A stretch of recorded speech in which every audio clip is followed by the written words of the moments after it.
It is definitely a betrayal. You ever scroll through TikTok and see those couples who seem too perfect? Take Winter Straw. On the outside, her relationship looked fun, even sweet, but behind the scenes, it was full of... Yo, what it do? It's your boy Buck Braze, Mr. No Slacking himself. No slacking involved. That shit is bad for your health. You know the vibes, man. Tap on there, man. Yo, crazy one today, man. Somebody sent me this one, man. This shit's about TikTok couples that were so exotic that they killed each other. That shit just sounds crazy to me. I don't know. But anyway, let's tap in. You know, time is money. We can't get $1 back. Let's get to it. Little Dookie Booty, go on and get in the camera. Yeah, this is for Keisha, because you clearly ain't learned your lesson the first time. Tell him what the Oh, shit. Louder. I can't with you no more. Cause what? You messing up my family. Now. How can someone pretend that they didn't know what was going on with her, and Yo, all this time what? they knew what the heck was going on? Like, you must have played it out real good for thinking nobody was gonna come out and do nothing. We didn't see any signs, no signals. It wasn't like she was coming around us with black eyes or anything like that. So there was none of that. Making the murder a shock. It is definitely a betrayal. You ever scroll through TikTok and see those couples who seem too perfect? Take Winter Straw. On the outside, her relationship looked fun, even sweet, but behind the scenes, it was full of control, manipulation, and violence, until it ended in murder. Then there's Jessica Edwards. She was a new mom trying to find her balance, but instead of support, she faced resentment that turned into something much worse. And Kayana and Ronald Burns, a TikTok famous power couple who built a whole brand on success and family values. But behind the scenes, Think I their seen marriage them. was falling apart under financial pressure, emotional turmoil, and ultimately, a shocking murder-suicide. Three I seen him. couples, 3 relationships that played out in front of millions, and 3 stories that prove couple goals aren't always what they seem. This is the story Oh, yeah, of let's TikTok tap in, couples y'all. that Let's were so tap in. toxic, they killed each other. Let's tap in, man. Let's tap in. Let's get it. Double tap the screen. Hit the like button, man. Get it. This incident started at about 6 o'clock on Sunday night near the 700 block of Mallet Hill Road. Winter Straw was just 25 years old, a bright and bubbly young woman with dreams that stretched beyond TikTok. She had a devoted family and a passion for helping people. Because of her passion for helping people, she decided to become a lawyer. She was a good friend, good sister, great daughter. All around just a good person, a rising star. A rising star. If you met her, you loved her. And if you never met her, you wished you had. And her mother said she was planning to go to law school. But while she worked towards that, she became an influencer who had a growing presence on TikTok. She shared dance videos, beauty tips, and snapshots of her seemingly picture-perfect relationship with Renardo Johnson. Who was interested first? Who said I love you first? Who's more protective? Who cleans more? Who eats the most? Who spends the most money? Who is most likely to start an argument? Who falls asleep first? Who is more annoying? Who loves the hardest? But behind the filters and the viral clips, their love was anything but healthy, and eventually, those dreams she had were cut short by the same man who claimed to love her. There's no warning signs. You know, which is the hard part about it. She was just a beautiful spirit that, didn't deserve nothing. Winter met Renardo when she was just a teenager. Their relationship was intense from the start, full of passion, but also constant fighting. According to Winter's friends, Winter often posted cryptic messages about love and heartbreak, but they didn't fully understand what was going on behind the scenes because in front of the camera, Winter's boyfriend, Renardo Johnson, seemed like the perfect partner. He seemed devoted to his wife, even to the point of hoping online to tell other girls that were in his DMs to back off because they were messing with his family. Little Dookie Booty, go on and get in the camera. Yeah, this is for Keisha, because you clearly ain't learned your lesson the first time. Tell him what the I said. Yo. Louder. I can't with you no more. Cause what? You messing up my family. Now. But that was That's just crazy. an act, and those closest to Winter began to see red flags. Small, barely noticeable at first, but they were there. Renardo was possessive. He hated the attention Winter got online. As her TikTok following grew, like that. so did his paranoia. He would check her phone, question her about messages, and guilt trip her into spending less time online. But her family saw none of this, because Winter kept it hidden. We didn't see any signs, no signals. It wasn't like she was coming around us with black eyes or anything like that. So there was none of that. Making the murder a shock. It is definitely a betrayal. As Renardo became more and more obsessed with controlling Winter, their fans on TikTok began to notice the toxic pattern in their relationship and started commenting that Winter needed to leave him for her own safety. But in response, Winter and Renardo made a TikTok making fun of the people who were trying to advise her to stay away from him.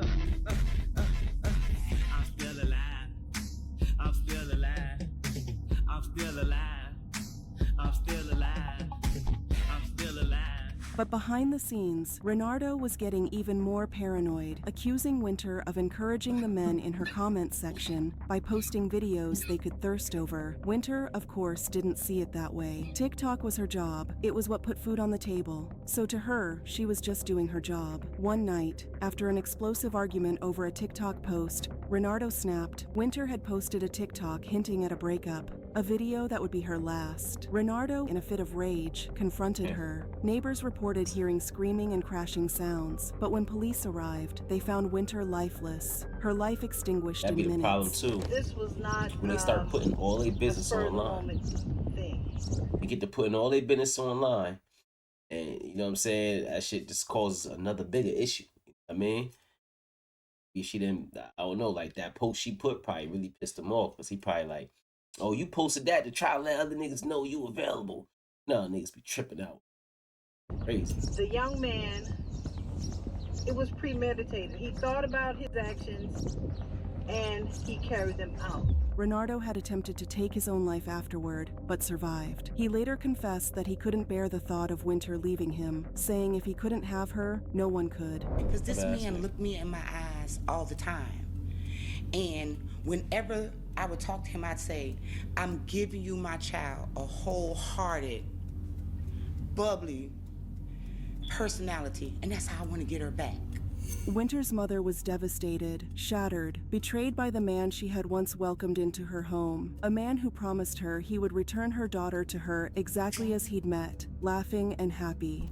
And he always assured me he would never do anything to hurt my child. She says Winter's death has given the family a new purpose. We want to make it clear, real clear. Domestic violence is not a joke. Instead, she came home in a body bag. Winter's death hit her family hard. They were a close-knit family who couldn't understand how they could have missed that she was suffering and needed their help. When people think of Winter, I want them to think of just a sweet, innocent girl who was out here trying to make her mom proud, make her family proud, and just to do what she loved most. I'm the baby of my family, and so she was my little sister, and so it just hurt me so bad because I wish I was there for her. I wish I was right down the street. I just wish she would have called. Her death was yet another reminder of how toxic love can be deadly, and her family was determined to make sure it wasn't in vain. It's not something that we should take lightly. For those of you that are posting on Facebook and doing all that unnecessary stuff, I don't care what a person does to you. You don't have the right to take her life. You don't have the right to put your hands on nobody. Tuesday was the anniversary of the night Winter was lost to another case of domestic violence in this state. Her coworkers wanted to use that day to bring light to the love she shared instead. And Winter wasn't the only one who believed she was safe. Jessica Edwards thought she was too. This is a shame that these girls and these babies and these kids, these mothers, we have to grieve because somebody decided they wanted to take God into their hands. It's just too much. It's too much.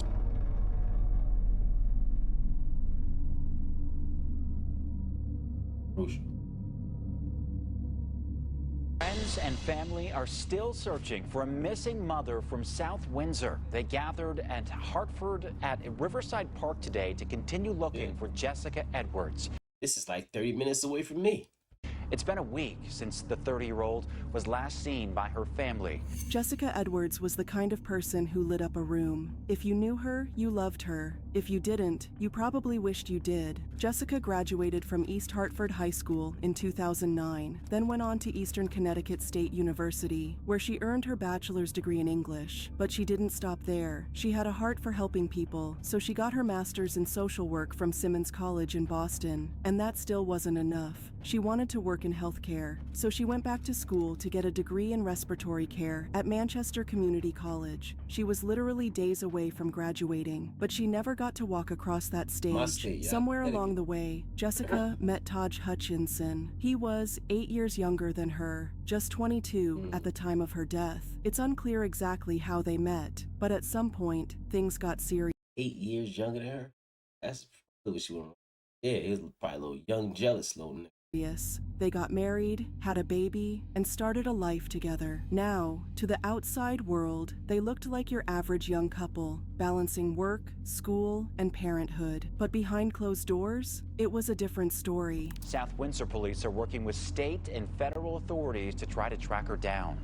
I'll be meeting with the town manager and the police chief tomorrow, and we're going to look at all the resources that we have to try to help in this effort to bring Jessica home safely. On May 10th, 2021, Jessica vanished. If you know anything about Jessica's whereabouts, call police. Her husband, Taj, went on social media and played the role of the worried husband. He posted emotional messages like, "It's another lonely and worrisome night without you, my love. Son, and I miss you so much. I don't have an appetite to eat or sleep knowing that you aren't here with me. Every time I came home you were always there taking care of our beautiful son that we created. Whenever I was down you always lifted me up. I've never even been so many days without you. My heart is broken right now, shattered, and my emotions all mixed up.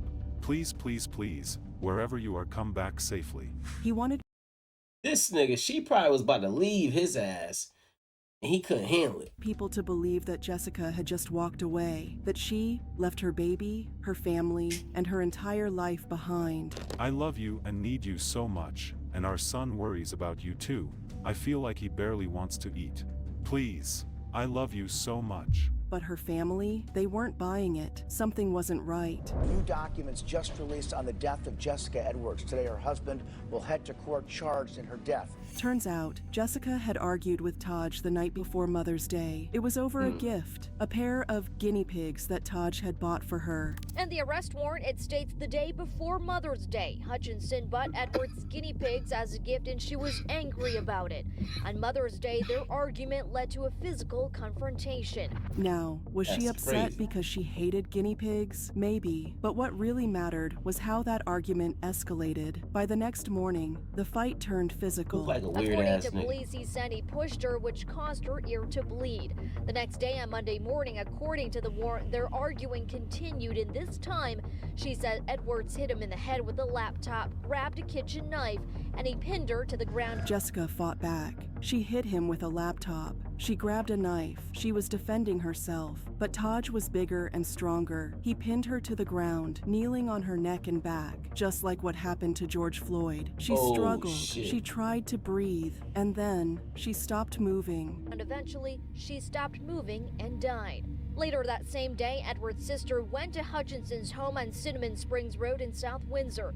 Police say she told them she saw in the trunk of his Jeep what appeared to be a blanket covering a body. Taj left her Wow. there, lying on the floor. Look at his ass. Look at his ass. He looked like a goddamn creepo. You seen that damn picture? Hold up. He looked like Saw a in whole the trunk creepo. of his Jeep what appeared to be a blanket covering a body. Taj left. Look at his ass. He looked like the fucking creep of the year. What the Man, these weirdo ass niggas, man. When you see a weirdo, you should know he a weirdo, man. And don't be thinking to yourself once or twice, is he weird? No, he's weird. Left her there, lying on the floor, for hours while their 7-month-old baby was in the house. Then, he wrapped her body in a blanket, put her in the trunk of his Jeep, and drove her to a remote wooded area in East Hartford, where he dumped her like trash. And while everyone was Crazy. searching for Jessica, crying, posting her face all over social media, Taj was out here acting like nothing happened. Even thought when he was gonna get away Jessica's with sister this? showed up at his house demanding answers, he played dumb until she saw something inside his trunk. As she demanded him to open up Crazy the part trunk. is her face looked familiar. Maybe I might have seen this missing thing some couple years ago, but her face looked familiar, man. Hutchinson sped off. She also told police she found divorce papers filled out by Edwards but was never filed. It was a body, wrapped up. She screamed at him to open the trunk, but Taj panicked. He sped off before she could do anything. In the documents, he went on to say he drove to a random GPS location and dragged the body to a wooded area, which is where Edwards was eventually found on Friday by Driver Road in East Hartford. And that's when police really started looking at him. How can someone pretend that they didn't know what was going on with her, and all this time they knew what the heck was going on? Like, you must have played it out real good for thinking nobody was going to come out and do nothing. Taj's story kept changing. First, he said Jessica had left with friends. Then, he said she got aggressive and he was just defending himself. Jessica Edwards was first discovered missing May 10th. Her husband, 22-year-old Taj Hutchinson, initially claimed she got into a car that morning with friends and never returned. Police doubted that story and searched areas in South Windsor, Manchester, and East Hartford, finally finding her body in a wooded East Hartford area May 21st. Hutchinson was arrested that evening. Jessica's body was found 11 days later, and Taj was arrested. He was charged with manslaughter at first, but the truth was clear. He murdered his wife, and after months of investigation, his charge was upgraded to murder. He later confessed to having a physical altercation that led to Edwards' death. He's a girl right now. Now, after months of investigation, Jail, the initial charge. Right now in jail, he's probably a girl. You know what I'm saying? This happened a couple years ago. So right now in jail, he's probably a girl. He deserved it. Charge of manslaughter has been upgraded to murder. Jessica's mother was heartbroken. No one should have to go through something like this.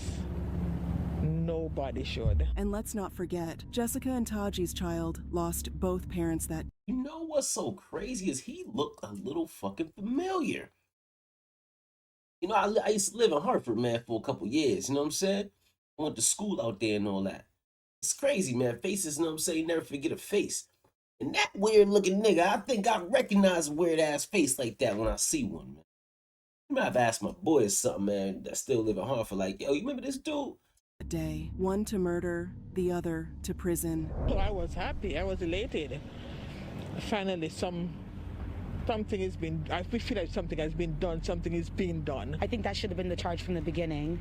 So I believe they gathered enough evidence just to make sure that their case was going to be solid. In November 2024, Taji stood before a judge and received his sentence, 27 years in prison. For some, it was justice. For others, it wasn't nearly enough. Because the truth is, Jessica should still be here. She should be raising her son, building her career, living her life. Instead, she's another name on the long list of women lost to DV, along with Kierna Burns. Damn.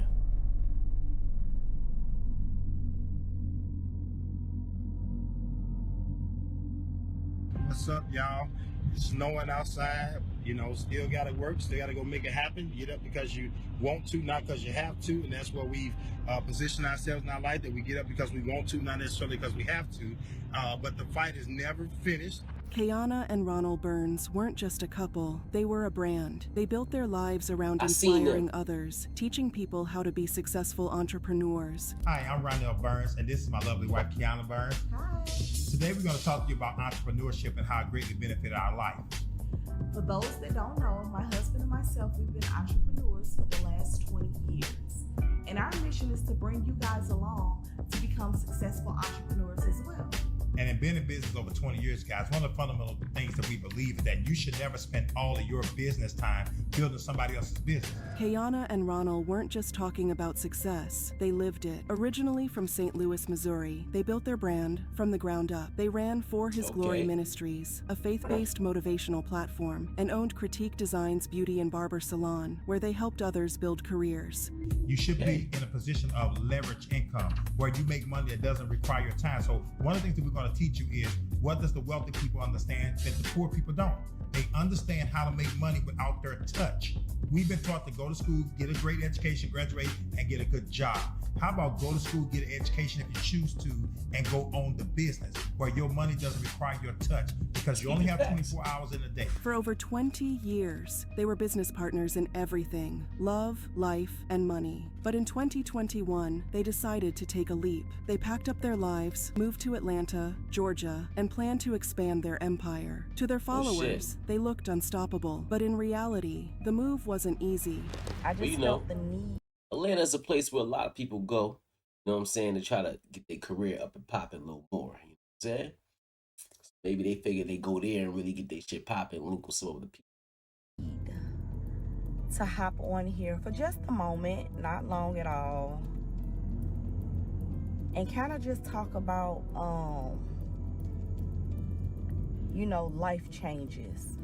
Just a few weeks before the tragedy, Kayana went live on Facebook, and what she said, it hit differently after what happened. She wasn't her usual bubbly self. Instead, she looked drained, exhausted, and on edge. But look, y'all, I'm telling you, if you don't stay prayed up and you don't keep faith, things can swivel in and take you out. At the time, people thought she was just talking about business struggles, but was she hinting at something deeper? For those that don't know, about 5-6 months ago, my husband and myself, we moved to Atlanta to expand our business. She also admitted that moving to Atlanta had been harder than expected. I'm telling you guys, like, the transition, it wasn't necessarily a smooth one. It wasn't a hard one either, but it was something that we chose to do. And when you come to a new state or city and you're trying to learn people and you're trying to learn, you know, the things that they do, and that can be challenging. And coming here with our kids, just us and our kids, you know, it's just us. And then she said something that now feels chilling. And if you don't feel like you're a strong enough individual, some things may take you out. Was she reaching out for help? Was she warning us? Or was she already losing control? Honestly, if I'm being totally, perfectly honest, I'm having one right now. And the reason I'm going live is because sometimes you gotta reach out and tell people that you need love. I guess about 7 months ago, something like that, 7 months ago, when my wife and myself, we decided we was gonna get a divorce, that we ain't gonna be with each other no more. We was just done with each other. Here's where things get even more complicated. Around 6 months before the murder, Ronell revealed something shocking. He and Kayana had actually planned to get a divorce. She was tired of me, I was tired of her. We was gonna go on about our business. And as we sat in the truck and we said, hey, you know what, if we're gonna get a divorce, let's be civil. You know, we got kids, we got businesses. We said, well, let's just sit down and just talk about how this all gonna work out. Meaning from a business aspect. They literally wrote everything down. Who would take what? How the businesses would be split. How we was gonna divide the business. And she go her way and I go my way, but we didn't want to compromise and jeopardize everybody else's future because we was tripping. Let's not destroy our businesses. Let's not tear each other's name down. Let's not do none of that because there's kids, there's family members. But then they changed their minds. By the time the night had reached us, God had changed our heart. And I start thinking back to Jesus when he was on the cross. They stayed together, but had they already crossed a point of no return? On November 6th, 2021, something snapped. Inside their luxury apartment in Sandy Springs, Georgia, an argument escalated into something no one saw coming. Kayana, the same woman who preached strength and faith, grabbed a firearm. She fired at Ronell, and then she turned the firearm on herself. When police arrived, they found both of them dead. A murder-suicide. No history of DV. No past police reports. No warning signs. Except for that eerie Facebook Live. So, no, see, she was tired of it. And she was so tired of it to the point where she said, I know what, I'm taking you out of here. He might have been putting his hands on her. Whatever it was emotionally too much. She couldn't handle that shit no more. She decided to take his ass out and then take herself out. That means she just felt that bad about taking him out. She was like, you know what? I gotta take me out too. But if you a God-fearing woman, I understand how you took yourself out, but I guess, you know, it's that real. Damn. What really happened between Kayana and Ronell? Some say it was financial pressure, that starting over in a new city put too much strain on them. Some believe their marriage was broken long before the Something move. about cheating. You know what? Could have been something about cheating. It could have been some old freaky shit going on too, because you know, like, you know, you move to Atlanta, be some crazy shit popping off. You know what I'm saying? So it's a lot of different energy going on out there. You know what I mean? So you never know what could have been the reason, what she could have found out, or what could have happened here. Wow, that's crazy. Staying together only made things worse, and some think Kayana had reached a breaking point, one she never spoke about until it was too late.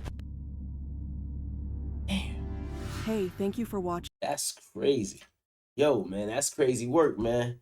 Hey, man, what you think? Jump in the comments, man. Hey, listen, it's always signs so you can see shit and, you know what I'm saying, figure out what's going on somewhere down the line. Know what I mean? Sometimes you don't see the signs right away and you don't know. But there's always signs. You know what I'm saying? If you're in a toxic relationship, you need to get out that shit right now. Because that shit is no good for you. It's no good for the person that you in the shit with. All right? Get up, man. Damn, this is crazy, man. That's crazy. Condolences. It's your boy, man, Buck Grace.